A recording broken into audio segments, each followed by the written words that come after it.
All right, what's going on, everybody? Today we're going to be doing another LeetCode problem. This one's called time-based key value store. It's a medium. Let's get into it. So they want us to design a time-based key value data structure that can store multiple values for the same key at different timestamps, and also have the ability to retrieve the key's value at a certain timestamp. So they want us to implement the time map class. So we're pretty much going to be implementing a class here where we have this constructor that basically just initializes the object. We're going to have a setter and a getter. So the setter is going to basically take a key, a value, and a timestamp, and it's going to insert that into the store. So it's going to have a key, which corresponds to some value, and the value is going to have a timestamp. And then the get function is going to return a value such that basically it's going to take a key and a timestamp. It's going to look in the store at that key and return whatever the value was at that timestamp. It's pretty much guaranteed that the getter is going to be trying to retrieve something that was actually set, so we don't have to worry about any weird edge cases where there's no value for a given timestamp. Basically, the way we're going to do this, just to make a long story short, is we're going to have so obviously for key values, we need a hash map, right? So we're going to have a hash map where the key just corresponds to the key. But notice we have values that have timestamps. So you might be wondering, how are we going to handle that? Well, for the values in the hash map, the value in the hash map for each key is going to be a vector. And the vector, each element in that vector is going to be a pair that has the value and then the corresponding timestamp. So basically, yeah, that's a summary of how we're going to implement that. But there's a little bit of fanciness that's going to happen. So basically our setter is going to be a O of 1 operation. And you might be wondering, how are we going to optimize this getter function? That way we're not searching like crazy and have a really bad time complexity. Well, if we look in the constraints, we can see that all of the timestamp of set are strictly increasing. So basically every time they're going to call the set function in the test cases, they're going to keep increasing the timestamp. So we're never going to have decreasing timestamps or timestamps that are out of order in our list in our vector of those value timestamps for our keys. Those are always going to be sorted because they're going to get set in an increasing order. So we don't have to do anything here because we know they're going to already be sorted. So setting them will be a constant operation. Now how can we optimize getting those values for a certain timestamp? If they're sorted, we can do a binary search and basically do that in log-in time really efficiently. So by the way, if a value doesn't exist for a given timestamp, they just want us to return whichever value was basically whatever is the whatever value is at the timestamp that is at it's the most recent it's the most recent value in timestamp. I don't know why I was having such a hard time explaining that, but yeah, so it's if a value doesn't exist for a timestamp, just use whatever was the most recent one or the next lowest. So let's get into the code. So we're going to have like I was saying, the way we're going to handle the actual store is just going to be it's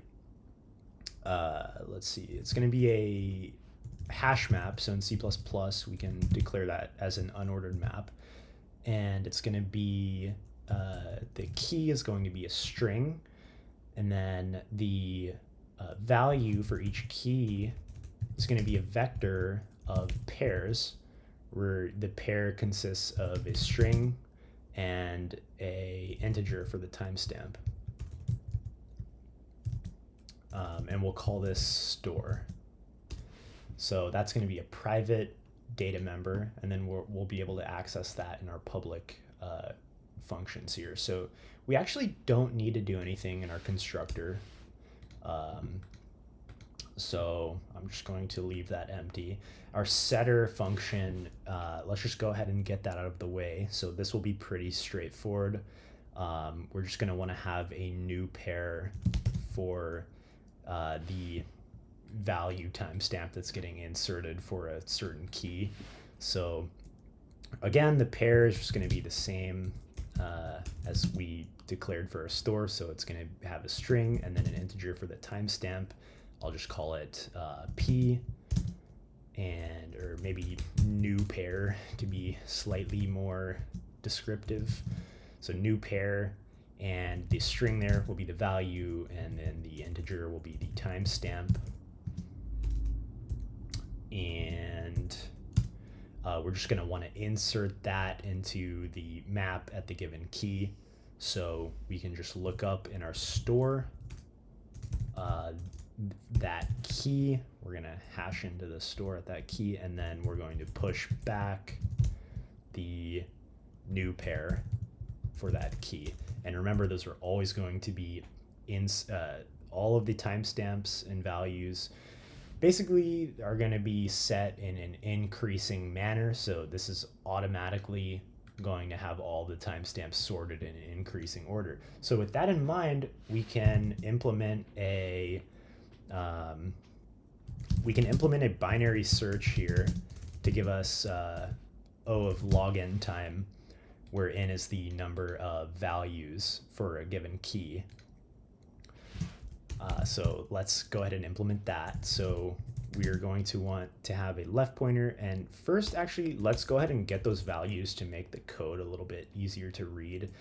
Otherwise we'd have to do something like this, where we're indexing into the key and then we're indexing into the like index there, and then we would also have to say like first or second for the get into the pair, and basically that's going to be a little too much. So let's just get assign those values to a new variable to make the code a little easier to read. So we'll have a vector here of let's see, pairs, and then string integers, and let's just call that values, vals for short, and we want that to be a reference to the actual store for the given key. Okay, so now we have basically a shorthand for store at key called vals. And now we can initialize those pointers. So our left pointer will be always going to be 0. We can always assume when we're calling get here, there's going to be at least one value there in the store at key. So int left can be 0, and then our right pointer is just going to be the size of those values minus 1, so the last index. And then we also want a midpoint for our binary search algorithm, which we're not going to calculate yet.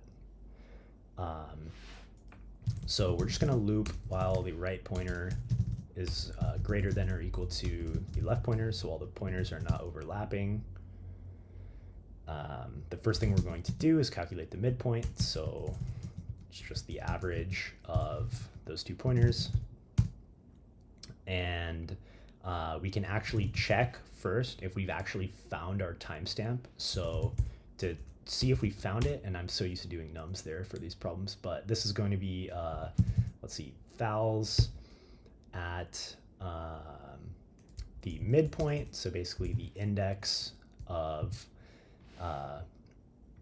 the midpoint here if the second, because remember the second value in that pair is going to be the timestamp, if that is equal to the timestamp, we can just return, it's going to be vals mid dot first for that, to return the string, whatever the string was at that timestamp.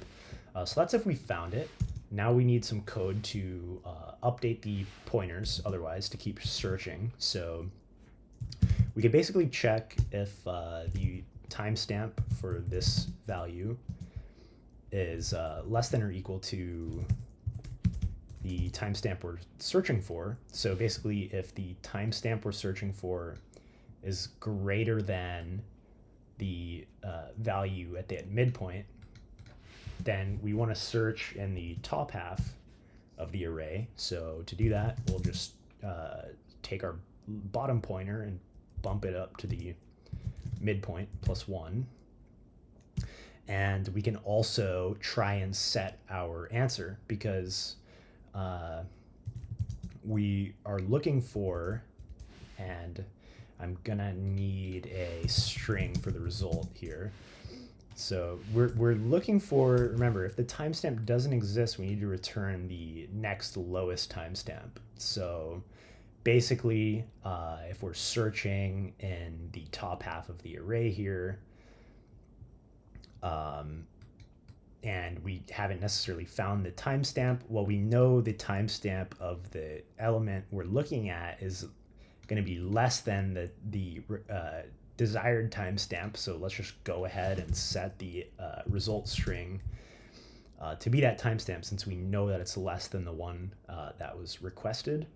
And basically the way this is going to work is those pointers are going to keep collapsing and collapsing, such that if the timestamp doesn't exist, it will return the next lowest one by the time these pointers are overlapping. So anyways, the other case here is if our timestamp is in the, if it's lower than this middle element, then we need to search the bottom half of the array. So we'll move the upper pointer down to the midpoint -1. And that's pretty much it for that. Once those pointers collapse, we can just return the result of whatever that timestamp is that is the next lowest one if we don't get to this point first. So yeah, that's pretty much it for the problem. Let's go ahead and run this.